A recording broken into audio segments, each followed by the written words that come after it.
नमस्कार दोस्तों। ब्लडी सत्य के आज के इस हैरान कर देने वाले बहुत ही ज़्यादा खौफनाक से के एपिसोड में मैं आप सभी लोगों के सामने एक परिवार के साथ एक यूनिवर्सिटी की वजह से घटी हुई एक ऐसी खतरनाक घटना की कहानी लेकर आ गया हूँ ना, जिसे सुनकर आप लोग अपने दांतों तले उंगलियां चबा लेंगे। आप लोग ये सोचने पर मजबूर हो जाएंगे कि आखिर एक घर वालों के साथ, एक परिवार वालों के साथ कैसे एक कॉलेज या यूनिवर्सिटी की वजह से एक भूतिया घटना घट सकती है भाई। जी हाँ, घटी है। आइए चलते हैं 2015 में और जानते हैं एक ऐसे परिवार के बारे में जो अच्छा खासा उत्तर प्रदेश के एक टाउन में रहकर अपनी जिंदगी काट रहा था, लेकिन एक फैसले ने उनका सब कुछ बदल कर रख दिया। हुआ यूं कि उत्तर प्रदेश के इस टाउन में रहने वाला ये परिवार बड़े अच्छे से अपने किराए के घर में रह रहा था। इस परिवार में 5 बेटी और माता पिता थे। सबसे बड़ी वाली का नाम था तबस्सुम। तबस्सुम के जो पिताजी थे वो एक कंपनी में एक इंजीनियर थे, वहां पे सेटल्ड थे। फिर एक दिन उनको ऐसा आता है कि भाई आपका प्रमोशन किया जा रहा है और साथ ही साथ ट्रांसफर, आपका डिपार्टमेंट भी चेंज हो रहा है, आपको अब किसी और शहर में रहना है। वहां पर आप लोगों को रहने के लिए गवर्नमेंट क्वार्टर भी मिलेगा और आपकी जॉब एक यूनिवर्सिटी में होगी, गवर्नमेंट यूनिवर्सिटी में। आपके ऊपर है, आप इस प्रमोशन ट्रांसफर को एक्सेप्ट करना चाहते हैं या फिर इसी डिपार्टमेंट में यहीं पे जॉब करना चाहते हैं। तो इन्होंने पहले घर गए और घर पे अपनी पत्नी से, अपनी बेटियों से ये बात डिस्कस की। तो आखिरकार ये फैसला लिया गया कि प्रमोशन ले लेना चाहिए, कहीं और जाएंगे, अच्छी जगह सेटल होंगे, अच्छा लगेगा, वहाँ पे गवर्नमेंट क्वार्टर भी रहने को मिल रहा है, थोड़ा चेंज मिलेगा तो लाइफ में थोड़ा सा अलग सा मज़ा भी आएगा। बस बच्चियाँ तो एक्साइटेड थी ही। ये लोग अपना सामान वामान बांध कर उस शहर में पहुँच जाते हैं। इनको नहीं मालूम था कि कौन सी मुसीबत के पास ये लोग खींचे चले आए हैं। अपना सामान अमान उतारे, सामान वामान जमा ही रहे थे। इनको 1 घंटे हुआ ही था अपना सामान लेकर यहाँ पर आए हुए। ये 1 BHK का घर था, दरवाज़ा बंद था इनका मेन, कि अचानक से इनके दरवाजे को किसी ने खटकाया, टक टक टक टक टक टक। ये उठ के बाहर गई तबस्सुम की मम्मी। बाहर देखी, बाहर कोई भी नहीं, दूर दूर तक कोई दिखाई नहीं दे रहा है। इनको बड़ा अजीब लगा, दरवाज़ा बंद करी, अंदर आके फिर सामान जमाने लगी। तबस्सुम के पापा ने पूछे कौन था, इन्होंने बोली कोई नहीं, कोई दिखाई नहीं दिया। फिर ये लोग काम कर रहे हैं, 5 मिनट हुए, फिर अब डोर बेल बजी। ये तुरंत उठी और बाहर की तरफ गई, दरवाज़ा खोली, देखने के लिए कोई मजाक कर रहा है क्या, तो पाई सामने एक 65-70 साल की औरत खड़ी हुई है। उन्हें देखते से ही कहती है कि आप लोग नए नए आए हैं इस घर में रहने के लिए। तबस्सुम की मम्मी भी कहती है कि हाँ, हम लोग नए नए आए हुए हैं। वो बूढ़ी औरत कहती है कि गलत किए, नहीं आना चाहिए था, आपको इस जगह के बारे में पता नहीं है, इसका इतिहास बहुत ज़्यादा काला है। ऐसा बोली है कि पीछे से एक जवान लड़के ने उस बूढ़ी औरत को आवाज़ लगाया। वो पलटी, बोली आ रही हूँ, 4 बातें भी पड़ोसियों से करने नहीं देता है, और ऐसा बोल के बढ़ चली अपने लड़के के पास। अब ये सोचती रह गई कि ये क्या बोली। दरवाज़ा बंद करी और अंदर आई। तबस्सुम के पापा और सारे बच्चों ने पूछा कौन था, तो इन्होंने बताई ऐसी ऐसी बात है। तबस्सुम के पापा ये सारी चीज़ों को ना ज़्यादा माइंड नहीं करते थे, अभी सामान वामान इतना लेकर आए हुए थे, क्या ये सारी चीज़ों के बारे में सोचते रहे। उन्होंने इग्नोर किए, बात काटे और सामान वामान जमाने में और लग गए। शाम का वक्त आया, खाना वाना खाए और सोने का डिसीजन आया। अब 1 BHK का घर, 5 बेटियां, माता पिता, कहाँ कहाँ सोए। तो डिसाइड ये हुआ कि हॉल में मम्मी पापा सोएंगे। हॉल में एक सिंगल बेड लगा हुआ है, वहाँ पे पापा सो जाएंगे और मम्मी सो जाएगी सोफा कम बेड में, और 5 बच्चियां बेडरूम में गद्दा वद्दा बिछा के सो जाएगी। भाई पहली ही रात थी, इसी प्रकार से सोया गया जैसा मैंने आप लोगों को अभी समझाया। रात में तकरीबन 3 बजे नहीं, एग्जैक्ट 3 बजे किसी ने फिर से डोर बेल बजाया, टिंग टिंग टिंग टिंग। मम्मी की नींद खुली, वो देखी कि यार किसी की नींद नहीं खुली है, मतलब इसके पापा भी सो रहे हैं और बच्चों के कमरे का दरवाज़ा भी लगा हुआ है। ये घंटी तो बहुत लाउडली बजी थी। वो उठी, दरवाज़ा खोली और बाहर देखी, बाहर कोई नहीं। इनको अजीब लगा, आवाज़ तो आई थी घंटी की। बंद करी और वापस आके लेट गई।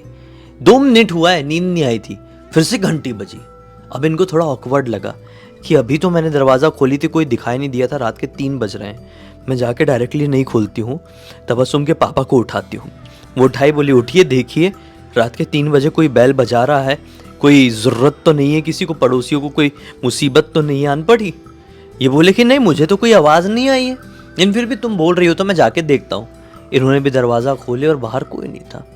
दरवाज़ा बंद करके सो गए। अब सोए हुए लगभग आधा घंटे हुए, 3:30 बजे के आसपास कि तबस्सुम की मम्मी को ऐसा फील हुआ कि उनके सोफा कम बेड से ऐसे ना कोई घसीटते हुए, टच करते हुए कोई अंदर की तरफ गया। ये तुरंत ही जागी। नींद तो कच्ची थी, नया घर था ना। तुरंत ही आंख खोलकर देखी तो आसपास कोई भी नहीं, पति भी सो रहे हैं और बच्चों के कमरे का दरवाजा अभी भी लगा हुआ है। तो फिर ये क्या था? इन्होंने बोली छोड़ो यार, पानी पी के मैं सो ही जाती हूँ चादर ओढ़ के, ज्यादा ही हो रहा है अभी, ये वहम हो रहा है।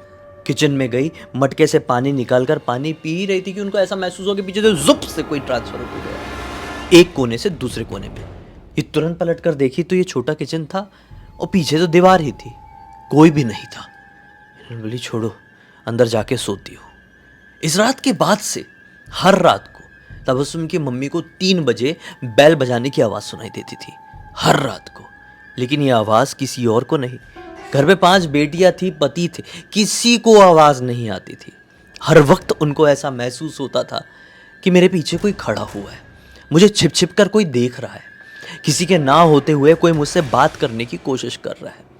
लेकिन ये बताती भी तो किसको बताती? बच्चों को बताकर ये डराना नहीं चाहती थी और पति ये सारी चीज़ों पर विश्वास नहीं करते थे। ऐसे करते करते 1 महीने बीत गए। ये 1 महीने बड़े ही ज़्यादा डरावने बीते थे। एक दिन की बात है, तबस्सुम के पिताजी ऐसे ही अपने कलीग के साथ बैठे हुए थे और उनका कलीग भी ऐसी ही कुछ अजीब सी निगेटिविटी या फिर भूत प्रेतों वाली बात कर रहा था। हालांकि तबस्सुम के पिताजी ये सारी चीज़ों पर विश्वास नहीं करते थे, लेकिन अपने उस कॉलीग से बोले कि क्या यार, क्या बोलते हैं सब लोग कि ये जगह भूतिया है, भूतिया है, क्या सीन क्या है? तो बताता है कि अरे भाई साहब, आपको नहीं मालूम, मैटर ये है कि जहाँ पर ये यूनिवर्सिटी अपनी बनी हुई है ना, वहाँ पर एक जंगली इलाका हुआ करता था, ढेर सारे जानवर रहा करते थे। इस यूनिवर्सिटी का बनाने का फैसला जब लिया गया तो उस पूरे जंगल की कटाई हो गई और फिर ये यूनिवर्सिटी बनी है। इस वजह से काफ़ी सारे जानवर भी अंदर आ जाते थे, जंगली जानवर। फेंस तो लगा दी गई, लेकिन ना लोगों को अजीब व गरीब चीज़ें भी महसूस होती थी, जैसे कि हमारे आसपास कोई है, कोई भूत। समय के साथ वो चीज़ तो दब गई, जंगली जानवर भी आना बंद हो गए क्योंकि बड़े बड़े फेंस लग गए। लेकिन जब यहाँ पर ये जो क्वार्टर्स बने जहाँ पर आप लोग हम लोग रहते हैं, वहाँ पे बहुत सारे क्वार्टर्स में भूतिया एक्टिविटी लोगों को फील होना शुरू हो गई। उनमें से एक क्वार्टर आपका भी है। ये बोले क्या मतलब? एक औरत भी आई थी पहली दिन जब हम लोग अपना सामान शिफ्ट कर रहे थे, बूढ़ी औरत, वो भी सेम बात बोल रही थी। भूतिया मतलब कैसे? तो उस कॉलीग ने बताया कि आपसे पहले आपके पद में जो यहाँ पर ऑफिसर थे, उनके घर में भी, उनके परिवार वालों के साथ भी उसी वाले कमरे में अजीबोगरीब चीज़ें उन्होंने महसूस किए थे। महसूस बहुत ज़्यादा करने लगे थे तो वो छोड़कर कहीं बाहर किराए पर रहने लगे थे। हालांकि अब वो कहीं और ट्रांसफ़र होकर जा चुके हैं। मैं भी आपको बता रहा हूँ, आपको भी अगर कुछ भी गड़बड़ी महसूस हो तो अपने उस घर को खाली कर देना, वो घर ठीक नहीं है। और वो अकेला क्या, हर 4-5 घर को छोड़कर यही वाला सीन हर घर में रिपीट हो रहा है। इन्होंने सोचे और बोले कि यार ये अफवाह भी तो हो सकती है। मेरी पत्नी को भी ये सारी चीज़ें शायद इसलिए महसूस होती होगी कि ये नई जगह है, वो इस जगह को एक्सेप्ट नहीं कर पा रही है। छोड़ो, मैं इस बात को आगे बढ़ाऊंगा ही नहीं, अपने अंदर दबा लूंगा। यही उनकी गलती थी। अब 1 महीने तो बीत चुके थे, ये रेगुलरली ऐसी ऐसी चीज़ें एक्सपीरियंस कर रही थी। अब चीज़ें बढ़ने लगी। अभी तक तो कुछ ऐसा होता था कि सिर्फ महसूस हो रहा था, अब फिजिकली हो रहा। क्या हुआ कि जिस दिन हस्बैंड जी को ये बात पता चली कॉलीग से, उसी रात की बात है, 12 बजे तबस्सुम की मम्मी वॉशरूम की तरफ गई। सारे लोग सो चुके थे। ये वॉशरूम का दरवाज़ा बंद करी है, किसी ने बंद करते से ही दरवाज़ा नॉक किया। ये घबरा गई कि अरे दरवाज़ा बंद करते से ही कोई नॉक कर रहा है। ये खोली, देखी तो बाहर की तरफ कोई भी नहीं था। इनको अजीब लगा, अपना वॉशरूम यूज़ करिए, हाथ धो ही रही थी कि फिर से किसी ने नॉक किया। फिर खोली, बाहर देखी तो सब लोग सो रहे थे। इनके मन में ऐसा है कि शायद किसी बच्ची ने, मतलब किसी मेरी बेटी ने ये मस्ती करी है। लेकिन बेटियों की तरफ जाकर देखी उस कमरे में तो सभी लोग गहरी नींद में दिखाई दे रही थी। ये आ गई और अपने सोफा कम बेड में सोई है। सोए हुए इन्हें वापस से 1 घंटे हुए हैं, रात के 1 बजे के आसपास। इन्हें ऐसा महसूस हुआ कि मेरे सोफा कम बेड में मेरे पैर के पास आकर कोई बैठा है। ये अपनी आँख खोली और जैसे ही आँख खोली, अपने सामने एक ऐसे अजीबोगरीब इंसान को बैठा हुआ पाई जिसके सींग थे। पूरा जो शरीर था वो पूरा काला, 3D शैडो की तरह, और उसकी आंखें सिर्फ चमक रही थी, लाल रंग की चटकदार आंखें। इनको ऐसा लगा ये एक बुरा सपना है। ये अचानक से वो इनकी तरफ हाथ बढ़ाने लगा। ये चीखने की कोशिश करी 2 सेकंड तक चीख नहीं पाई और फिर जोर से इनके मुंह से चीख निकल गई। इनकी चीख सुन के इनके पति भी जो अपने सिंगल बेड में सो रहे थे वो जाग गए और बच्चे भी अंदर से आ गए। पति ने उनकी बात काटे ताकि वो अपने बच्चों के सामने कुछ भी नहीं कहे और सुलाने की कोशिश की और बोले कि आप लोग जाओ, बच्चों लोग अंदर सो जाओ, सब ठीक है। और फिर सोते हुए इन्होंने अपने पत्नी को समझाया कि सब कुछ नॉर्मल है, तुम ये सारी चीज़ों के ऊपर ध्यान मत दो, बच्चियाँ छोटी हैं, ये सारी चीज़ों से घबराने लगेगी। लेकिन यही एक्सपीरियंस कर रही थी और कोई क्या समझेगा। ऐसी चीज़ों को जो एक्सपीरियंस करता है ना, उन्हीं को मालूम होता है कि कितना ज़्यादा खौफनाक होता है ये सब कुछ, क्योंकि मैंने किया इसलिए मैं बता सकता हूँ। खैर, ऐसे करते करते और लगभग 10 दिन बीत गए। 10 दिन बाद सिचुएशन ऐसी हो गई कि इनके जो डार्क सर्कल, अब लगभग 40-45 दिन हो गए थे क्योंकि ये सो नहीं पाई थी, बड़े बड़े काले धब्बे पड़ गए, डार्क सर्कल्स पड़ गए, कमजोरी आ गई, वजन घटने लगा। तो बेटी ने तबस्सुम ने अपनी माँ से पूछी कि मम्मी क्या हुआ है, आप बिल्कुल ठीक नहीं लगती हो, बड़ी परेशान सी लगती हो। तो मम्मी ने अपने बच्चों को आज सारी बात बताई दी। आज पिताजी बाहर गए हुए थे और 2 दिन बाद अपने घर पे लौटने वाले थे, अपनी बाइक से ही कहीं गए हुए थे किसी काम से। बच्चियों को सारी बात बता दी। बच्चियों ने जब ये बात सुनी है तो सुनकर तबस्सुम से छोटी वाली बहन क्या बोलती है कि मम्मी, आपने ये जो चीज़ें एक्सपीरियंस की हो ना, इससे मिलता जुलता मैंने भी की हूँ। दरअसल मैं भी जब भी रात में कभी भी वॉशरूम जाती हूँ तो कोई दरवाज़ा नॉक करता है, मैं दरवाज़ा खोलती हूँ तो कोई दिखाई नहीं देता है। मुझे भी ऐसा लगता था कि ये बहनों में से ही कोई हो सकती है, लेकिन यार जब बार बार रिपीट होने लगा तो मुझे लगा कुछ गड़बड़ है। हालांकि रात के 3 बजे मुझे कोई बेल की आवाज़ तो सुनाई नहीं देती है, लेकिन जब कभी भी मैं अपने कमरे में पढ़ रही होती हूँ और ये सब बाहर खेलने गई हुई रहती हैं तो मुझे ऐसा लगता है कि छिप छिप कर एक कोने से मुझे कोई देख रहा है और फिर बार बार पर्दे के पीछे छिप जाता है। मैं उठकर देखने की भी कोशिश करती हूँ लेकिन कोई दिखाई नहीं देता है। इनफैक्ट पिछली रात को तो मेरे साथ ऐसा हुआ कि मैं चादर ओढ़ी हुई थी और चादर किसी ने जोर से जुब से नीचे खींचा है। आंख खोली तो पाई कि दरवाजे के पास कोई तो खड़ा हुआ है।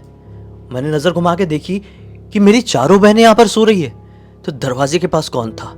मैंने आंख बंद करके दुआ पढ़ते हुए खुद को सुलाने की कोशिश करी थी। अब मम्मी ने ये बात सुनी जब अपनी 2nd नंबर वाली बेटी के मुंह से, तो और भी ज्यादा डर गई कि यार ये सारी चीजें अब केवल मेरे साथ नहीं मेरी बेटियों के साथ भी हो रही है, तो मामला गड़बड़ हो सकता है, सीरियस हो सकता है। अब हुआ ऐसा, रात का वक्त आया। रात में ये सब लोग सो रहे हैं एक ही कमरे में, पिताजी तो थे नहीं बच्चियों के, एक ही कमरे में सो रहे हैं कि इन लोगों को हॉल की तरफ से कुछ गिरने की आवाज़ सुनाई दी। सभी बच्चियों की और इनकी नींद खुली और ये लोग सब लोग उठ के हॉल की तरफ बढ़े। कारण ये, घर पे तो ये लोग अकेले हैं ना, मतलब ये 6 लोग अकेले हैं, कोई ऐसा नहीं है कि कुछ ऐसी सिचुएशन आ जाए तो वहाँ पे लड़ सके चोर उचक्के से। तो इन लोगों ने बोली कि हम सभी लड़ेंगे, कौन है कौन नहीं। जैसे अपने दरवाज़ा खोले और बाहर की तरफ गए तो क्या पाए, हॉल में जितना भी सामान है सब तहस नहस टूटा फूटा पड़ा हुआ है और दरवाज़ा अंदर से लगा हुआ है और यहाँ पर अंदर से आने कोई साधन भी नहीं। ये सब लोग बहुत घबरा गए कि ये कैसे हो सकता है। इन्होंने तुरंत ही अपने हस्बैंड को फ़ोन करके बोली कि आप कब आ सकते हैं, आप जल्दी आइए प्लीज़, सिचुएशन बिगड़ चुकी है, अब हम यहाँ पर नहीं रह सकते हैं। उन्होंने बोले देखो मैं काम ख़त्म किए बिना तो आ नहीं सकता और तुम्हें इतना डर लग रहा है तो थोड़ा दुआ पढ़ के सोया करो और बच्चों को भी सिखाओ ये सारी चीज़, मैं आता हूँ काम ख़त्म करके। वो 2 दिन बाद यहाँ पर पहुँचे हैं। 2 दिन बाद यहाँ पर पहुँचे ही हैं। रात के तकरीबन 9:30 बज रहे थे। वो अपनी बाइक को अपने गैरेज में लगा ही रहे थे कि उन्हें क्लियर दिखाई दिया कि गैरेज के कोने में कोई तो बैठा हुआ है जिसके सींग है और लाल लाल आंखें हैं। वो देखकर उसे बहुत ज़्यादा डर गए। पहली बार उन्होंने ऐसा कुछ एक्सपीरियंस किए थे। अपनी बाइक वहीं पर छोड़े और अंदर घबराए घबराए आ गए। कुछ बोले नहीं, सिर्फ बोले पानी लेके आओ। उनकी पत्नी पानी लेने के लिए गई है, पानी पिए हैं और सो गए हैं, किसी से कुछ बात नहीं की। फिर आज रात में तबस्सुम को वॉशरूम जाना था, रात के 2-2:30 बजे हुए थे। वो उठी अपने वॉशरूम गई ही है कि वॉशरूम को किसी ने जोर से ऐसा 3-4 बार मारा। ये घबरा गई कि ये कौन हो सकता है। जैसे इसने वॉशरूम का दरवाजा खोली है, इसको इतना जोर से धक्का पड़ा है जैसे मानो कि हवा से धक्का आया हो, कि बुरी तरह से जमीन में गिर गई वॉशरूम। अब गिरेगी लड़की तो मुंह से चीख निकलेगी ना। इसने चिल्लाई और भागते हुए सब लोग वॉशरूम के सामने आए कि क्या हो गया क्या हो गया क्या हो गया करके। इसने सारी चीज़ें बोल दी अपने पापा को। पापा तो घबराए हुए थे ही। पापा ने बोले कि अब हम किसी से बात करते हैं, क्योंकि तुम लोग जो कह रहे हो अब मुझे भी उस चीज़ के ऊपर यकीन हो रहा है। हालांकि फिर बताया कि क्या हुआ क्या नहीं, और पूरी रात इन लोगों ने कैसे काटे इन लोग खुद ही जानते हैं। अगला दिन निकला और एक बाबा जी को तबस्सुम के पिताजी जानने लगे थे यहाँ पर। उनके पास गए, उन्होंने बोले कि मैं आपके घर पर आता हूँ, देखता हूँ। वो घर पर आए हैं और क्लियर बताए हैं कि आपके घर पर खबीस का वास है। खबीस आपके घर के बाथरूम में रहता है और बाथरूम से लेकर किचन तक आता जाता है, उसका ये रास्ता है। अगर आप बाथरूम के दरवाजे को ऐसा बंद करते हैं तो बेचैन होने लगता है, क्योंकि वो बाथरूम को ही, गंदी जगह को ही अपना घर मानता है। इसलिए आप जब कभी भी बाथरूम में जाते हैं या किचन में रहते हैं तो आपको किसी की मौजूदगी फील होती है। वो खबीस को यहाँ से कोई हटा नहीं सकता है।